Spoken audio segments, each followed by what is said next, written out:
गरीब मछली वाला। वाराणसी के घाट पर गंगा का पानी सुबह सुबह सुनहरी धूप में चमक रहा था। किनारे पर बैठा रामू मछली वाला अपनी छोटी सी नाव से उतरी हुई मछलियों को टोकरी में सजा रहा था। उसकी आंखों में थकान थी, लेकिन चेहरे पर एक हल्की सी मुस्कान थी।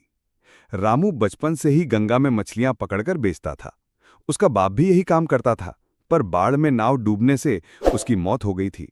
माँ की तबीयत हमेशा खराब रहती थी और छोटी बहन स्कूल जाना चाहती थी, लेकिन घर की गरीबी उसे बार बार रोक देती थी।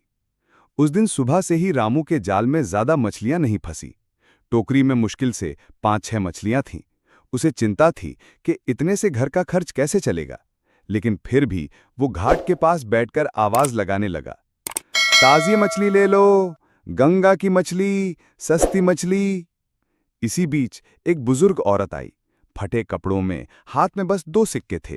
उसने हिचकते हुए पूछा, बेटा, थोड़ी मछली दे दोगे? घर में 4 दिन से बच्चा मछली खाने की जिद कर रहा है, लेकिन पैसे कम हैं। रामू ने उसकी आंखों में देखा, वो भूख, वो मजबूरी जो वो खुद रोज महसूस करता था। उसने अपनी टोकरी से 3 मछलियां उठाकर उसके थैले में डाल दी। माई, ये ले जाओ और पैसे की चिंता मत करो। बुजुर्ग औरत के चेहरे पर राहत और आशीर्वाद की झलक थी।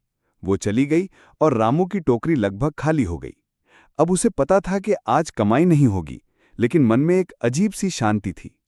शाम को जब वो घर लौटने लगा, तभी घाट पर एक अमीर व्यापारी आया। उसने रामू को पुकारा, अरे तुम वही हो ना जिसने मेरी माँ को मछली दी थी? उन्होंने मुझे सब बताया।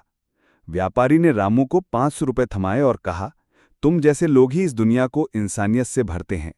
ये मदद समझो, कर्ज नहीं। रामू की आंखें भर आईं। उस दिन उसने महसूस किया कि जिंदगी में कभी-कभी पैसा कमाना ही सबसे बड़ा मकसद नहीं होता। किसी का पेट भरना, किसी का मन खुश करना, उससे बड़ा कोई लाभ नहीं है। और उस शाम गंगा का पानी जैसे पहले से ज्यादा चमक रहा था। शायद रामू के दिल की रोशनी उसमें उतर आई थी।